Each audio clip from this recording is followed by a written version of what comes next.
कल हम लोग पढ़े थे ध्वनि।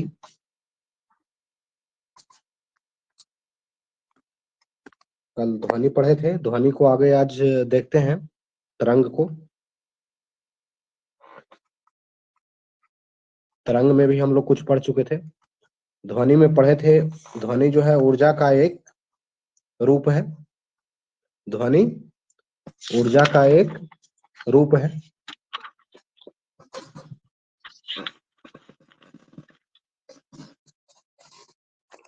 ध्वनि जो है ऊर्जा का ही एक रूप होती है और ये हमारे कानों में श्रवण का संवेदन उत्पन्न करती है। ध्वनि किसे कहते हैं, डिफिनेशन पूछा जाए तो ध्वनि जो है ऊर्जा का एक रूप है जो हमारे कानों में श्रवण का संवेदना उत्पन्न करती है। कल ये पढ़ चुके थे। फिर हम लोग ने पढ़ा था कि ध्वनि को उत्पादन कैसे होता है। तो ध्वनि का उत्पादन जो होता है वो आपका वाइब्रेशन यानी कंपन के द्वारा उत्पन्न होता है। ध्वनि का प्रोडक्शन जो है कंपन के माध्यम से होता है, ये भी कल हमने देखा था। उसके बाद ध्वनि जो है गमन करेगा, एक जगह से दूसरे जगह जाने के लिए इसको माध्यम चाहिए। ध्वनि को गमन करने के लिए माध्यम की आवश्यकता होती है। निर्वात में ध्वनि नहीं चल सकता है। निर्वात में माध्यम में चलेगा, लेकिन निर्वात में अगर बोला जाए निर्वात में ध्वनि चलेगा तो निर्वात में ध्वनि गमन नहीं करेगा। कल ये देखे थे।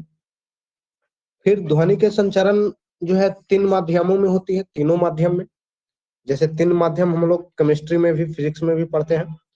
पदार्थ के 3 अवस्थाएं, ठोस, द्रव और गैस, है ना। सॉलिड, लिक्विड और गैस। तो 3 माध्यम होता है पदार्थ का। इन तीनों माध्यमों में ध्वनि जो है संचरण कर सकती है, गति कर सकता है।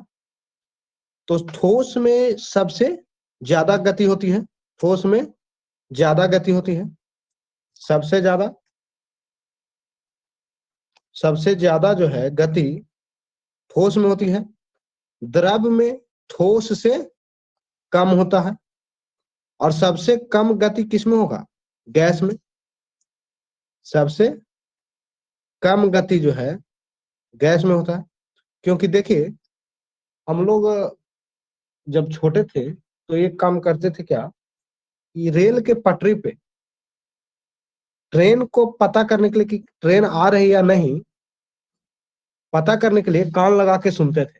मतलब दूरी से ही ट्रेन अगर पटरी पे चल रहा है तो उसकी आवाज पटरी में सुनाई पड़ती थी, रेल पटरी पे।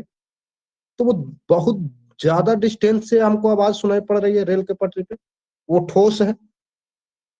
लेकिन हम लोग जो बोलते हैं वो एक गैस के माध्यम से जाता है। तो जब हम बोलते हैं तो एक रूम से दूसरा रूम भी आवाज नहीं जा पाता, या एक छत से दूसरे छत पे अगर कोई बोले, एक छत से दूसरे छत पर एक छत से दूसरे छत पर भी आवाज नहीं पहुंच पाता। क्यों? क्योंकि गैस के माध्यम से हमारी आवाज गति कर रहा है, जिसमें कि गैस में ध्वनि का गति कम होता है, सबसे कम होता है। ठीक है। उसके अलावा हम लोगों ने देखा था तरंग। तरंग क्या है? तो तरंग जो है एक विक्षोभ है जो किसी माध्यम में संचरित होती है। या फिर तरंग जो है तरंगों के द्वारा ऊर्जा का एक स्थान से दूसरे स्थान तक स्थानांतरण होता है। तरंग जो है हम लोग देखे थे कल। और तरंग जो है 2 प्रकार के होते हैं। तरंग 2 प्रकार के तरंग 2 प्रकार के होते हैं। पहला तरंग अनुप्रस्थ तरंग देखे थे, अनुप्रस्थ, और एक अनुदैर्ध्य तरंग। अनुप्रस्थ तरंग और अनुदैर्ध्य तरंग। अनुप्रस्थ तरंग किसे कहते हैं, ये भी हम लोगों ने देखा था कि जब किसी माध्यम में तरंग गति की दिशा माध्यम के कणों के कंपन की दिशा के लंबवत होती है। मतलब अनुप्रस्थ किसको कहेंगे, तो कहा जा रहा है कि तरंग की गति की दिशा, जैसे तरंग जो है ऊपर नीचे इस प्रकार से चलती है, तो इसका गति करने की दिशा जो हो माध्यम में उपस्थित कण के लंबवत, माध्यम में उपस्थित कणों के कंपन करने की दिशा की लंबवत हो, तो उसे क्या कहेंगे? अनुप्रस्थ तरंग। अनुप्रस्थ तरंग जो है, कहते हैं अनुप्रस्थ तरंग केवल जो है ठोस माध्यम एवं द्रव के ऊपर ऊपरी सतह पर ही उत्पन्न की जा सकती है। अनुप्रस्थ किस में उत्पन्न किया जा सकता है?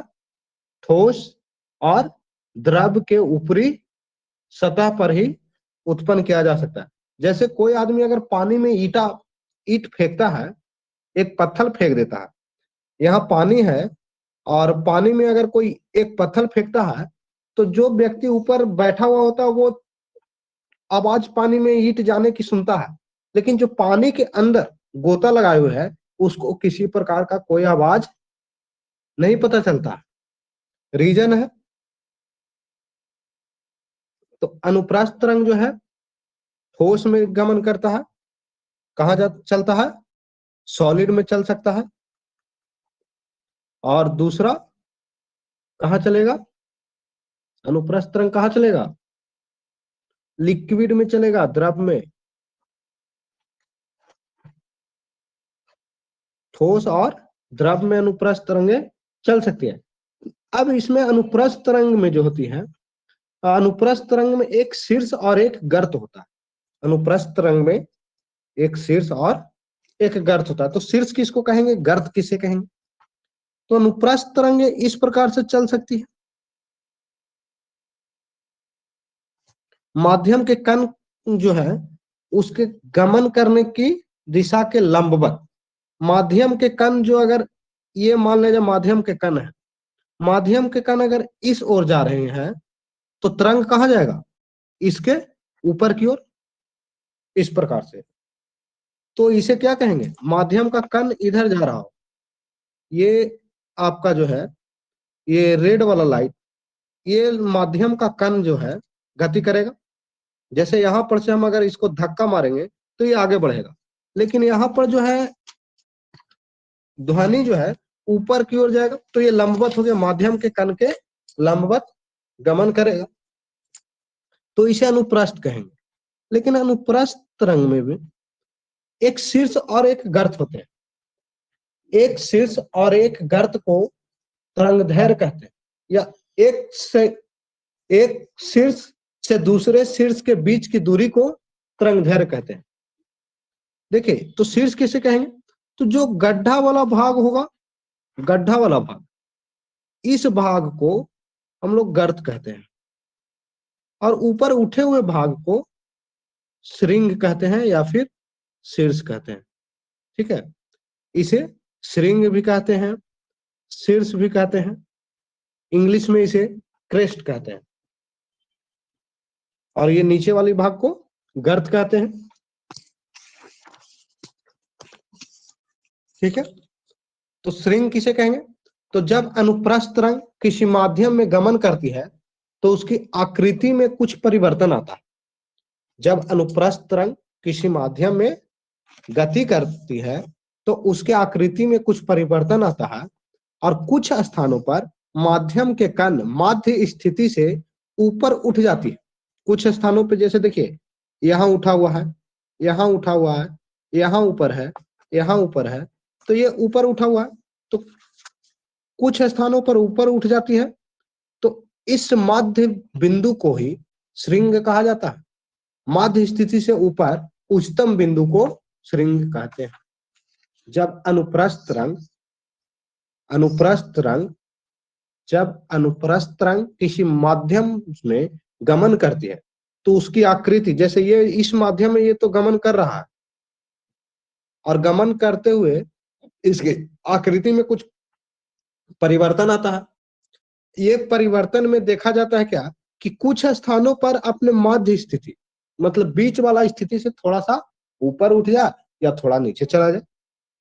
तो जब माध्य स्थिति से थोड़ी सी ऊपर उठ जाती है तो इस माध्य स्थिति से ऊपर उच्चतम बिंदु को, माध्य स्थिति से ऊपर अनुप्रस्थ तरंगे जब अब किसी माध्यम में गमन करती है तो माध्य स्थिति से ऊपर उच्चतम बिंदु को श्रृंग कहते हैं। माध्य स्थिति से ऊपर उच्चतम बिंदु को क्या कहते हैं? श्रृंग कहते हैं।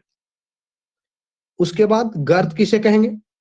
तो गर्त अनुप्रस्थ तरंग, अनुप्रस्थ तरंग के गमन करने के समय,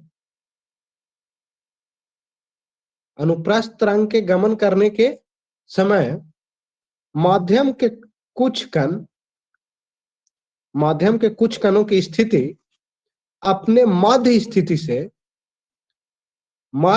से महत्तम विस्थापन के अवनमन बिंदु को, या फिर माध्य स्थिति से नीचे के, माध्य स्थिति से नीचे के ये वाली भाग, नीचे के महत्तम विस्थापन के अवनमन बिंदु को गर्त कहते हैं। तो अनुप्रस्थ तरंग जो है, अनुप्रस्थ तरंग अब गति कैसे करती है? तो श्रृंग और गर्त के रूप में गति करता है। अनुप्रस्थ तरंग की गति किस प्रकार होता है? चलने का दिशा या गति करने का प्रकृति। तो अनुप्रस्थ तरंग जब भी चलेगा तो श्रृंग और गर्त को साथ में ले करके चलेगा। अब आइए अनुदैर्घ्य तरंग। अनुदैर्घ्य किसे कहेंगे? तो अनुदैर्घ्य तरंग गति यदि माध्यम के कण, कौन सा? अनुदैर्घ्य, अनुदैर्घ्य तरंग गति यदि माध्यम के कण अपनी माध्य स्थिति पर आगे पीछे तरंग गति के दिशा में कंपन करता हो तो उसे अनुदैर्घ्य तरंग कहते हैं। कहां करे? आगे या पीछे। जैसे हम लोग जब बोलते हैं तो एक चीज होता है कि इक्को सुनाई पड़ता है, प्रतिध्वनि, हमारा ही आवाज लौट करके आता है। तो आवाज पहले आगे तो गया, आवाज पहले आगे गया और फिर लौट करके हमारे पास आया। ये तो साफ दिख रहा है कि आगे या पीछे जा रहा है। तो अनुदैर्घ्य तरंग किसके कहेंगे? माध्यम के कण अपनी माध्य स्थिति से आगे पीछे गमन करे तो उसे क्या कहेंगे? अनुदैर्घ्य तरंग कहते हैं। अब ध्वनि भी तो आगे पीछे हो रही है, तो ध्वनि किस प्रकार का है? ध्वनि की प्रकृति कैसी होती है? ध्वनि अनुदैर्घ्य होगी, ध्वनि अनुदैर्घ्य होता है। अब देखिए, अनुदैर्घ्य ध्वनि है या अनुप्रस्थ, इसका कंफ्यूजन है। तो अनुदैर्घ्य और अनुप्रस्थ में इसका कंफ्यूजन दूर कर लीजिए। ध्वनि को हम लोग जब भी है तो क्या करते हैं, जब भी ध्वनि बोलते हैं तो इक्को सुनाई पड़ता है, प्रतिध्वनि हम लोग को सुनाई पड़ता है। प्रतिध्वनि मतलब आगे ध्वनि जाती है और फिर पीछे आती है, यही होती है। तो अनुदैर्घ्य का प्रकृति ऐसा होता है कि आगे जाए और फिर उसका कण पीछे आए, तो ध्वनि तो ये प्रकृति दिखा रहा है। लेकिन अनुप्रस्थ क्या कहता है कि हम अगर आगे जाएंगे तो पीछे लौट करके नहीं आएंगे, ऊपर नीचे हो सकते हैं लेकिन आगे पीछे नहीं होंगे।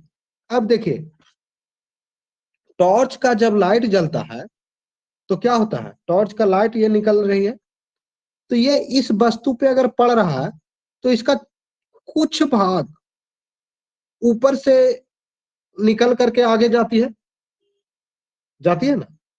तो इसमें क्या हो रहा है? ये ऊपर से आगे बढ़ जा रहा है, लेकिन पीछे लाइट बढ़ती है कभी? पीछे लाइट नहीं बढ़ता। तो लाइट जो है वो कैसा है? प्रकाश अनुप्रस्थ होता है और ध्वनि अनुदैर्घ्य होता है। ध्वनि की प्रकृति कैसी होती है? अनुदैर्घ्य। और प्रकाश की प्रकृति कैसा होता है? अनुप्रस्थ। ठीक है, कोई दिक्कत?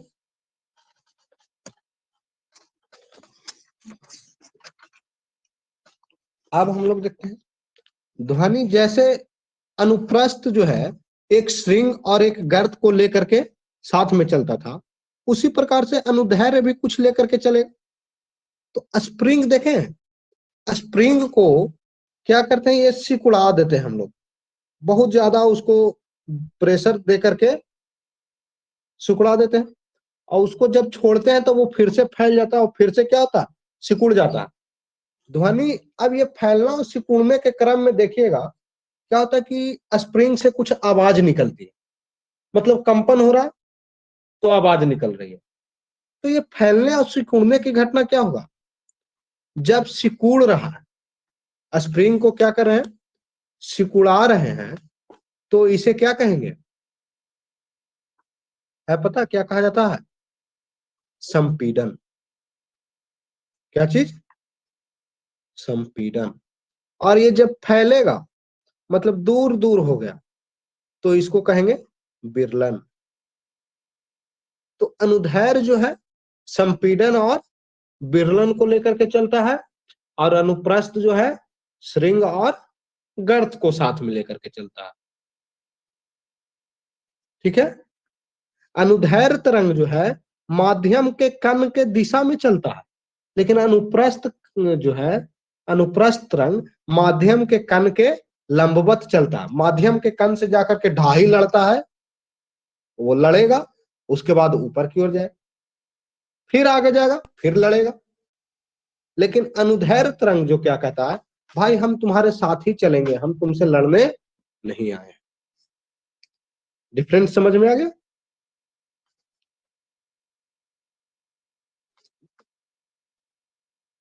चलिए अब हम लोग देखते हैं अनुदैर्ध्य तरंग और अनुप्रस्थ तरंग में क्या डिफरेंट है। अनुदैर्ध्य और अनुप्रस्थ तरंग में अंतर। तो अनुदैर्ध्य तरंग जो होता है माध्यम के कण की दिशा में दोलन करता है। मतलब माध्यम का कण अगर ये है तो ये कण अगर इधर जा रही है तो इसका तरंग जो है, तरंग भी जो है इधर ही जाएगी। लेकिन अनुप्रस्थ का कण अगर ये है और कण अगर आगे बढ़ रहा है तो इसका तरंग जो है ऊपर की ओर गति करेगा। तो अनुदैर्ध्य तरंग में माध्यम के कण के दिशा में जाता है, और अनुप्रस्थ तरंग में माध्यम के कण तरंग गति की दिशा के लंबवत दोलन करता है। दूसरा अंतर होता है, अनुदैर्ध्य तरंग ठोस, द्रव और गैस सभी माध्यम में गति करता है। किसमें किसमें, ठोस, द्रव और गैस तीनों में गति कर सकता है। लेकिन अनुप्रस्थ तरंग जो है, अनुप्रस्थ तरंग सिर्फ और सिर्फ सॉलिड और लिक्विड में ही गति कर सकता है। सॉलिड और लिक्विड। अनुप्रस्थ तरंग ठोस और द्रव में ही जा सकता है, लेकिन अनुदैर्ध्य तरंग ठोस, द्रव और गैस तीनों में गमन कर सकता है। अब एक अंतर बताए थे इसका परिभाषा में कि अनुदैर्ध्य तरंग जो है संपीड़न एवं विरलन के रूप में रहती है। संपीड़न और विरलन। स्प्रिंग को जब हम लोग दबाव दे करके उसको सिकुड़ा देते हैं तब वो संपीड़न कहलाता है। और जब उस पर से प्रेशर हटाते हैं तो स्प्रिंग फैलता है, तो उसे हम लोग विरलन कहते हैं। ठीक है। तो अनुदैर्ध्य जो है संपीड़न और विरलन के माध्यम में चलता है, लेकिन अनुप्रस्थ तरंग जो है श्रृंग और गर्त के रूप में चलती है। श्रृंग और गर्त। अब ध्वनि एवं प्रकाश में देखते हैं। एक तो अनुदैर्ध्य तरंग ध्वनि जो है, ध्वनि कैसा है, अनुदैर्ध्य का अगर एक उदाहरण पूछा जाए कि अनुदैर्ध्य तरंग का एक उदाहरण बताइए तो क्या होगा, ध्वनि। अनुप्रस्थ तरंग का अगर उदाहरण पूछा जाए, अनुप्रस्थ का उदाहरण, तो प्रकाश। तो प्रकाश और ध्वनि में क्या अंतर है, डिफरेंट हो सकती है प्रकाश और ध्वनि, या ध्वनि तरंग और प्रकाश तरंग में डिफरेंट। तो ध्वनि तरंग यांत्रिक तरंग होता है। ध्वनि तरंग कैसा होता है, यांत्रिक तरंग है, मतलब गति करने वाला। यांत्रिक किसे कहते हैं, जो गति करे। तो ध्वनि तरंग जो है यांत्रिक तरंगे है, लेकिन प्रकाश जो है, प्रकाश आपका विद्युत चुंबकीय तरंग है। विद्युत चुंबकीय, प्रकाश कैसा है? विद्युत चुंबकीय अनुप्रस्थ तरंग। कैसा? विद्युत चुंबकीय अनुप्रस्थ तरंग है कौन? प्रकाश। फिर दूसरा चीज है कि ध्वनि जो है, ध्वनि तरंग के गमन के लिए द्रव्यात्मक माध्यम की आवश्यकता होती है। ध्वनि तरंग की गति करने के लिए द्रव्यात्मक माध्यम की आवश्यकता होती है, मतलब किसी न किसी पदार्थ की आवश्यकता होती है। हम लोग कह सकते हैं कि ध्वनि तरंग को गति करने के लिए पदार्थ की आवश्यकता होती है, चाहे वो पदार्थ ठोस हो, द्रव हो या गैस हो। लेकिन प्रकाश तरंग को गति करने के लिए पदार्थ की आवश्यकता नहीं होती है।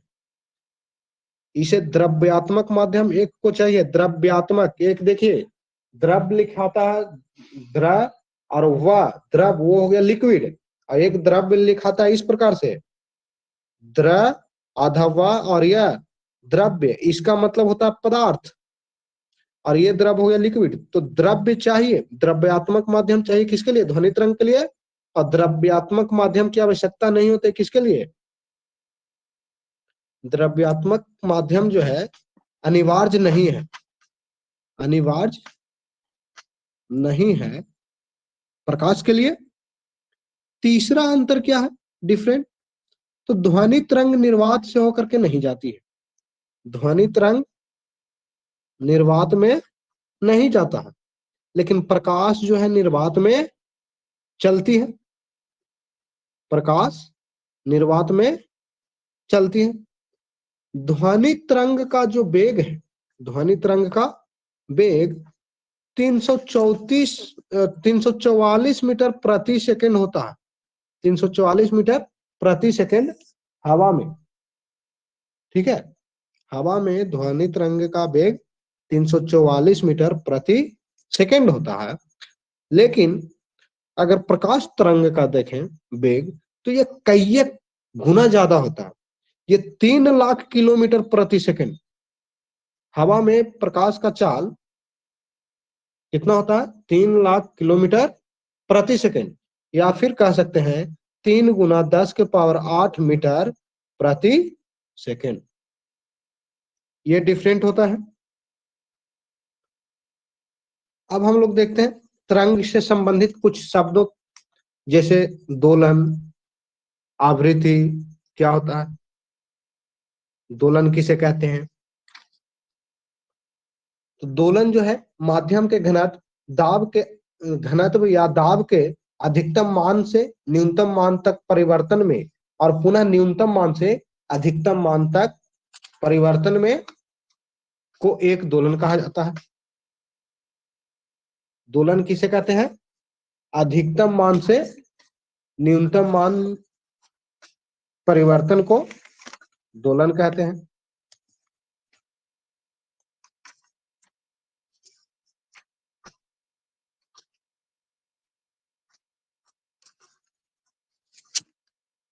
ठीक है, उसके बाद फिर दोलन के अलावा आवृत्ति। आवृत्ति किसे कहेंगे? तो एक सेकंड में उत्पन्न दोलन की संख्या को आवृत्ति कहा जाता है।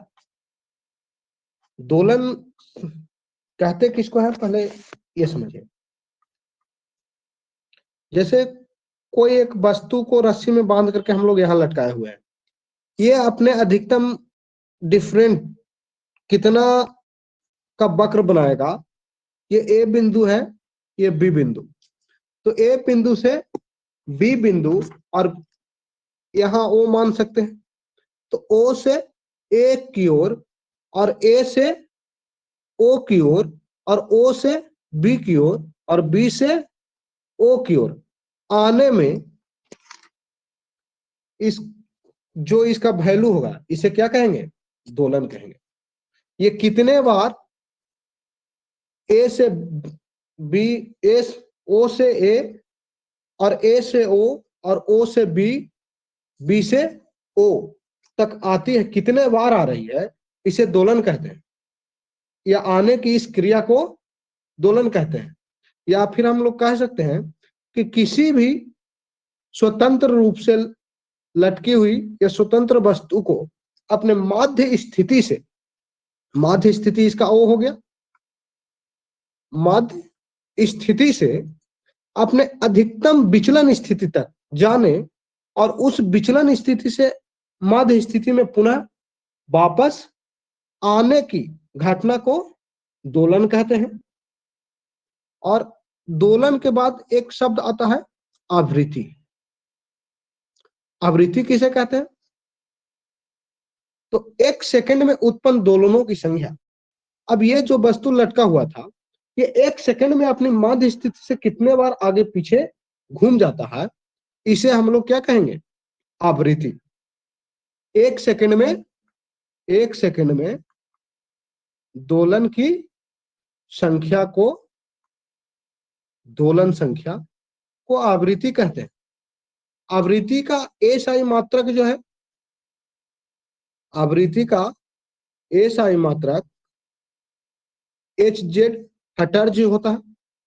आवृत्ति का एसआई मात्रक हर्ट्ज होता है। 1 kilo hertz equal to 1 kilo hertz equal to 10 के पावर 3 हर्ट्ज, और 1 mega hertz equal to 1 mega hertz equal to 10 के पावर 6 हर्ट्ज। ठीक है, आवृत्ति समझ गए?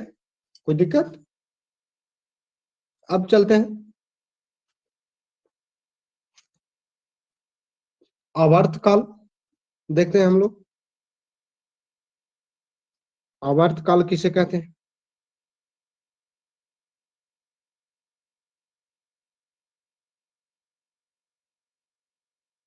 एक दोलन पूरा करने में समय को, क्या चीज? आवर्तकाल। आवर्तकाल और आवृत्ति दोनों एक दोलन पे ही निर्भर है। दोनों किस पे निर्भर है? दोलन पे ही। लेकिन एक सेकंड में उत्पन्न दोलन को, एक सेकंड में जितने बार ये दोलन कर ले, एक सेकंड में जितने बार ये इधर इधर डोल ले एक सेकंड में, इसे हम लोग क्या कहेंगे? आवृत्ति।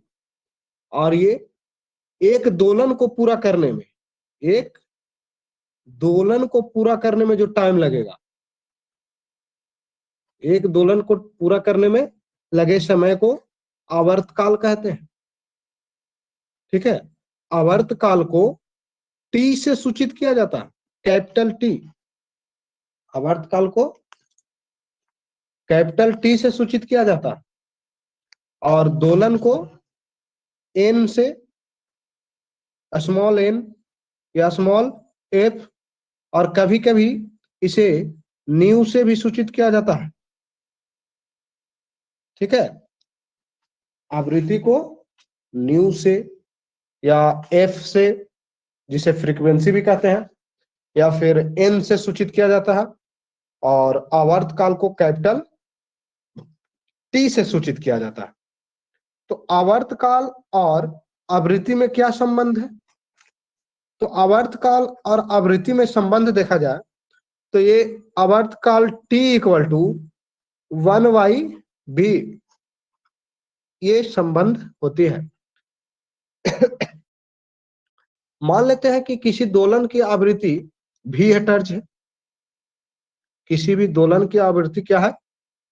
v हर्ट्ज है, एवं तरंग का आवर्तकाल t है। आवृत्ति क्या? v हर्ट्ज, आवर्तकाल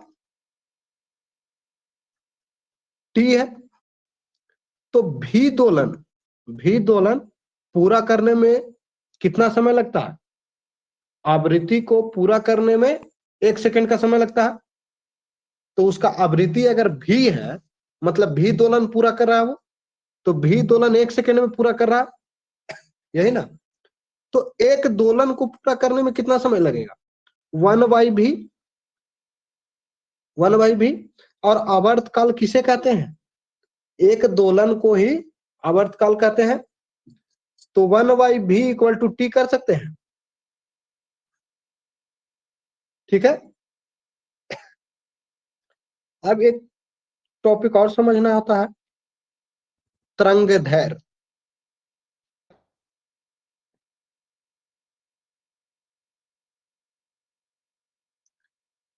तो तरंगदैर्घ्य जो है,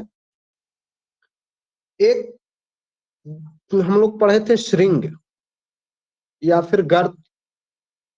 ये ऊपर वाला वैल्यू को क्या कहते हैं, श्रृंग या गर्त। जो ऊपर में हो उसे श्रृंग कहते हैं और नीचे वाला का गर्त कहते हैं, यही ना। तो दो श्रृंगों, दो न्यूनतम श्रृंगों के बीच की दूरी, दो न्यूनतम श्रृंगों के बीच की दूरी या दो लगातार संपीड़नों अथवा दो लगातार बिरलन, स्प्रिंग अगर रहेगा तो वो संपीड़न और बिरलन करेगा। अगर प्रकाश होगा तो वो क्या करेगा, श्रृंग और गर्त रखेगा। तो दो लगातार, जब भी कहेंगे तो लगातार, दो लगातार या तो संपीड़न हो, संपीड़न या तो बिरलन हो या तो श्रृंग हो या फिर श्रृंग हो या फिर गर्त हो। दो लगातार संपीड़नों को, दो लगातार संपीड़नों के बीच की दूरी को तरंगदैर्घ्य कहते हैं। दो लगातार बिरलन के बीच की दूरी को तरंगदैर्घ्य कहते हैं। दो लगातार श्रृंग के बीच की दूरी को तरंगदैर्घ्य कहते हैं। दो लगातार गर्त के बीच की दूरी को तरंगदैर्घ्य कहते हैं। ये सभी परिभाषाएं हो सकती है। जैसे यहाँ श्रृंग है, एक श्रृंग तो ये हो गया, दूसरा श्रृंग इसका बगल वाला हो गया ये, एक ये एक। तो यहां से यहां की बीच की दूरी को क्या कहेंगे, तरंगदैर्घ्य कहेंगे, ठीक है। या फिर बिरलन, गर्त यहां ले ले, एक गर्त ये हो गया, एक गर्त ये हो गया, या फिर एक ये हो गया, एक ये हो गया, ये दोनों लगातार है। तो दो लगातार गर्त के बीच की दूरी ये है, इसे क्या कहेंगे, तरंगदैर्घ्य। दो लगातार गर्त के बीच की दूरी को तरंगदैर्घ्य, या दो लगातार श्रृंग के बीच की दूरी को तरंगदैर्घ्य। या फिर इस प्रकार से जब संपीड़न या बिरलन होगा तो क्या होगा, यहाँ पर दो संपीड़न हो या दो बिरलन हो, इसको भी हम लोग तरंगदैर्घ्य कहेंगे, ठीक है। अब तरंगदैर्घ्य को सूचित जब करना हो तो कैसे सूचित करेंगे, तो तरंगदैर्घ्य को सूचित या इंडिकेट लैम्डा का उपयोग करते हैं। लैम्डा, तरंगदैर्घ्य को लैम्डा से सूचित किया जाता है। और तरंगदैर्घ्य का मात्रक क्या होता है, तो तरंगदैर्घ्य का एसआई मात्रक मीटर होती है। तरंगदैर्घ्य का एसआई मात्रक मीटर होता है। और एक मात्रक होता है एंगस्ट्रम। ए के ऊपर अगर, कैपिटल ए के ऊपर अगर एक शून्य छोटी सी लगा दें तो ये क्या हो जाएगा, एंगस्ट्रम हो जाएगी। अब एक चौथा टर्म आता है आयाम। आयाम, माध्य स्थिति से माध्यम में कंपित कणों के महत्तम विस्थापन को आयाम कहते हैं। जैसे अभी हमने बताया था कि कोई वस्तु को अगर रस्सी में बांध करके लटकाएं और इसे डुलाएं तो ये माध्य स्थिति ये हो जाएगा। और इसका महत्तम